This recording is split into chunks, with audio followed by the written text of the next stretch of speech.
सां दोस्तो रुसंदा कयो असां परचाइण छॾियो आ।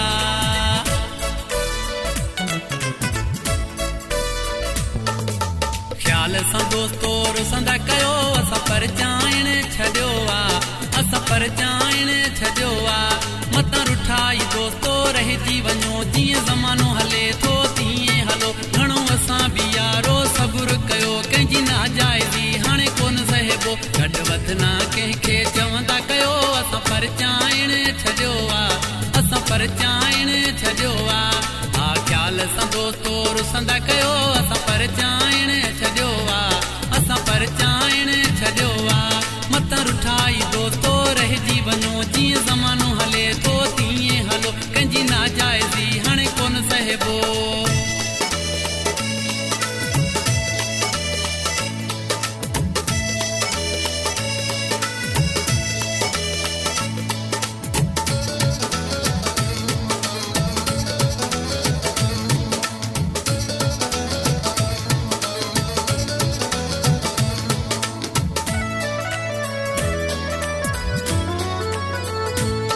हिन दौर में कंहिंखे कंहिंजी परवाह नाही। हा नाही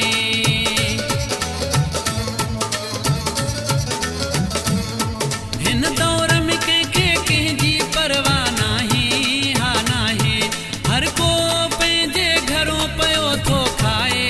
हा खाए थियो सियाणा थोरो सम्झंदा कयो असां परचाइण छॾियो आ। असां परचाइण छॾियो आ। मतां रुठाई दोस्तो रहिजी वञो जीअं ज़मानो हले थो तीअं हलो। घणो असां बि यारो सबुर कयो।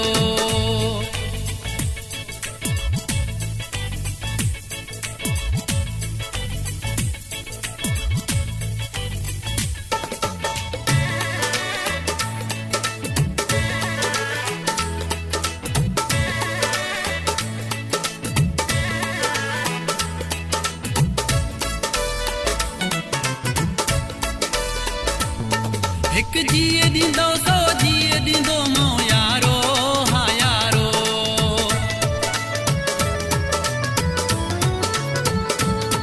हिकु जीअ ॾींदो सो जीअ ॾींदो मो यारो। हा यारो जे गुरूर कंदो पोइ तग खुलियल थो यारो। हा यारो ज़िद पंहिंजी तां यार लहंदा कयो असां परचाइण छॾियो आ। असां परचाइण छॾियो आ। मतां रुठाई दोस्तो रहिजी वञो जीअं ज़मानो हले थो तीअं हलो। घणो असां बि यारो सबुर कयो।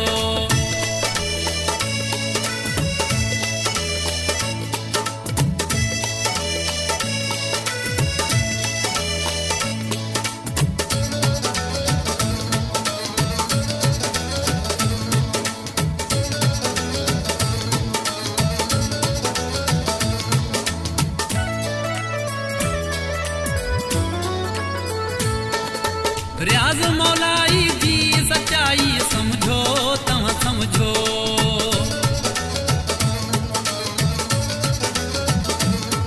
ओ रियाज़ मौलाई जी सच्चाई समझो तव्हां समझो। मज़ारी जी दोस्तो वफ़ाई समझो तव्हां समझो। कंहिं संगत वारे ॾे ॾिसंदा कयो असां परचाइण छॾियो आ। असां परचाइण छॾियो आ। मतां रुठाई दोस्तो रहिजी वञो जीअं ज़मानो हले थो तीअं हलो। घणो असां बि यारो सबुर कयो। कंहिंजी नाजाइज़ी हाणे कोन सहिबो। घटि वधना कंहिंखे चवंदा कयो असां परचाइण छॾियो आ। असां परचाइण छॾियो आ। ख़्याल सां दोस्तो रुसंदा कयो असां परचाइण छॾियो आ। असां परचाइण छॾियो आ। ख़्याल सां दोस्तो